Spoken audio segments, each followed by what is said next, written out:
rush and stuff like that, and then you might not make it, but I'll try my best to make it. For sure, you could just record it like this, come a little closer. I'm just gonna say a few things.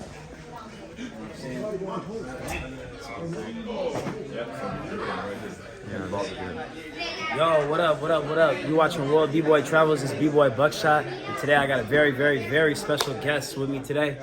You wanna tell us a little bit about yourself? What's your name? My name is Bboy Zoopreme. I represent the Ruggeds, Lack of Crowns, and Capsule Court.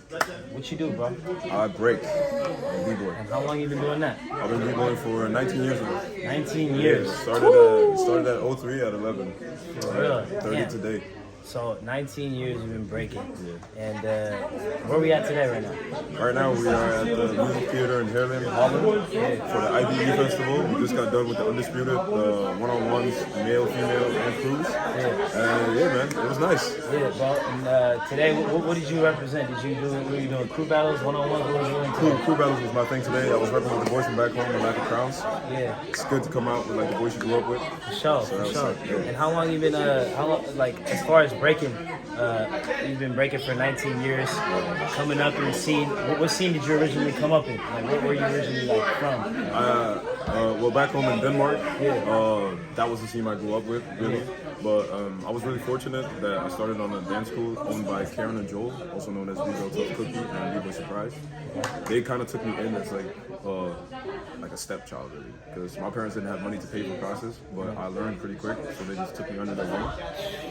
And they was fortunate enough to let me just take the classes, and like they only had like one condition for me, it's like you have to practice, like learn how to dance. Don't just learn how to break, learn how to dance, and then you can do what you want. And then I was like, I started breaking, that was my passion, and then I did like some hip hop classes, some pop ins, some house, and I got lost in that for a while because it was kind of like fun with some friends. But then, you know, I woke up one day knowing I was beyond wet.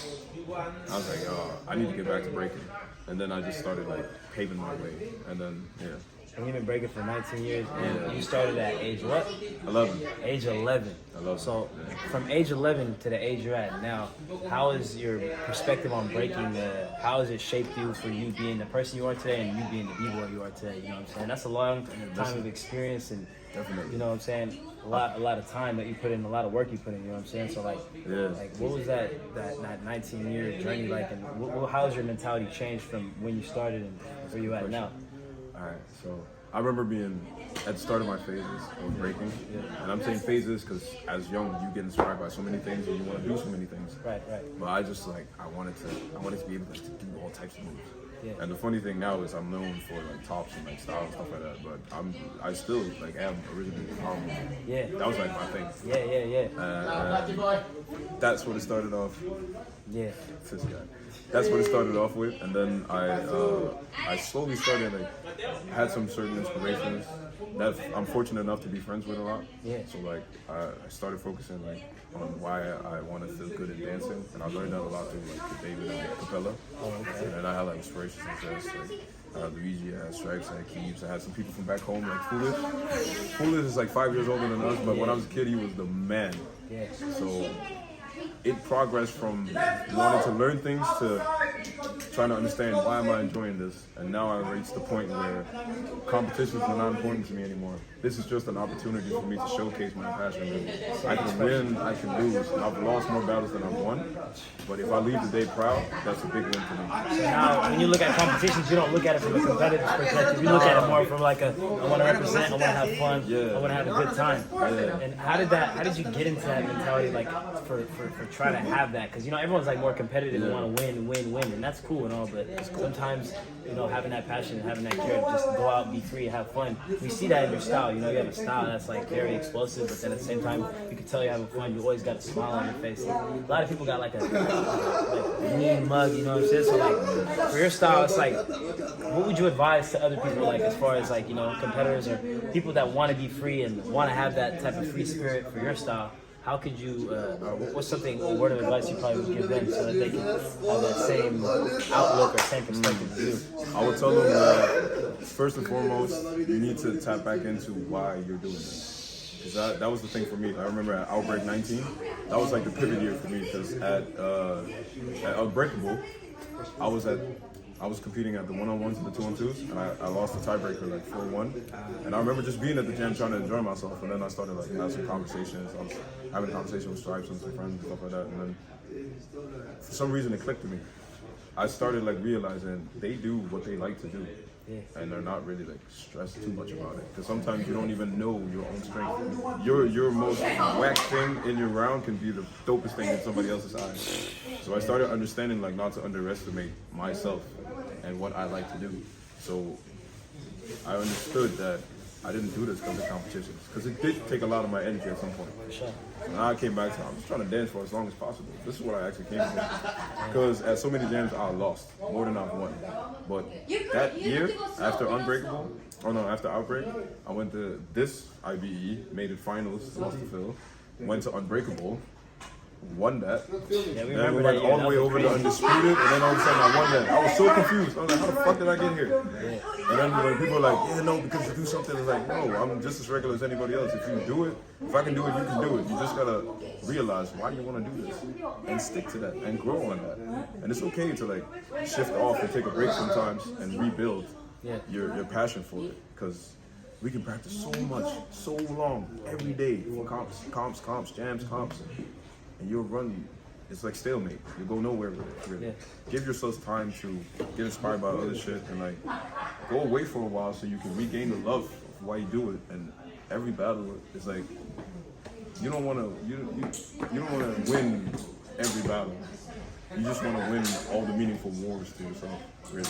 Like it's like there's nothing better than leaving the gym. I'd rather lose final, semifinal, but proud. Like I had a good time. Then win a battle. You know when you do good and like, yo, you were dope, but you're not feeling good inside. You know when you missed maybe a combo, you didn't really feel it, you were like tired, stuff like that. So I tapped back to why it was important to me. I just trying to dance. That's it. This is what I do. I love breaking. Like I'm chilling with people that do the same thing as me. I'm trying to dance. Yeah. That's it. That's big, bro. That's a great outlook, bro. So what, 2022, we in the middle of summer, man. You got any big plans for the rest of the year? Or you got anything you got planned for 2023? Like, what's Zoopreme's rest of the year looking like for you, man? The rest of my year is looking like I have some couple travels coming up. I'm working on coming out to LA in October.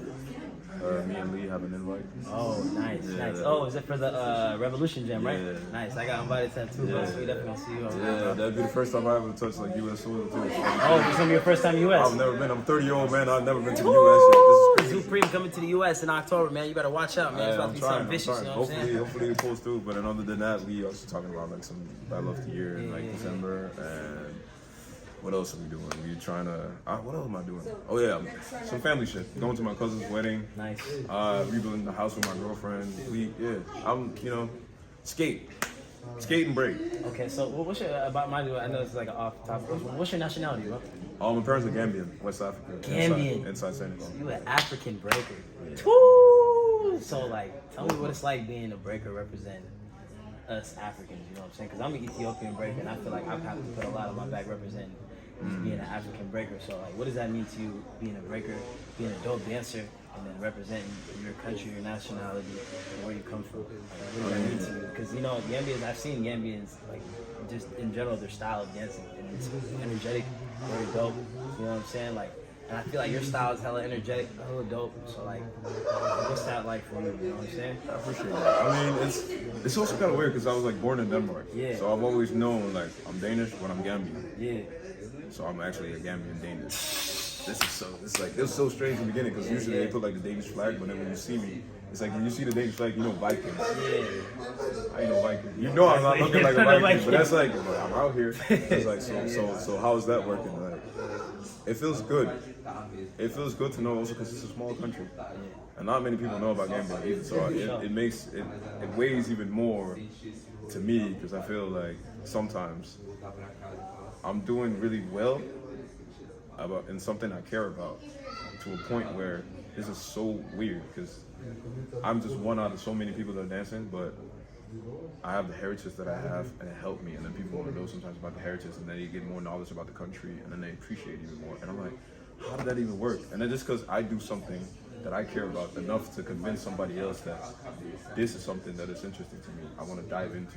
That's why when you came up to me like this, I'm like, yo, out of all the people that break, I really appreciate that you find me dope. There's so many people that you can find dope, so many styles, but for me to be one of them, out of a lot of motherfuckers on this planet, I appreciate that. So whenever people come through and are like, yo, what you do makes sense to me. I really appreciate it. Where you're from, what's your heritage, stuff like that. I'm like, I'm proud to say I'm a Gambian. Like, it's right here on the middle of my back. I will forever be from the west side of Africa. Ooh. And I'm out here. Like, I don't know a lot of other Gambian people. I don't even know bro, that. you put your country on your map, bro. Like, you know what I'm saying? Like, you're the only Gambian I know that really, like, there's probably millions of other Gambian B-boys, but you know what I'm saying? You're going to be at the level you're at, you know what I'm saying? I know you inspire a lot of people back in your country that might want to break and just by seeing your style. So, you know what I'm saying? We salute other Africans that's killing it, you know what I'm saying? I So, truly appreciate it. shout out to Zoopreme, bro. Real dope breaker. Danish, Gambian, killing it out here from the game, you know what I'm saying? Trying my best, man. I appreciate this. Appreciate Thank you, bro. Appreciate your time, bro. Appreciate everything. Always. Yeah, Thank you. so World B-Boy channels, man. We turned to lit. Good looking, bro. I appreciate you.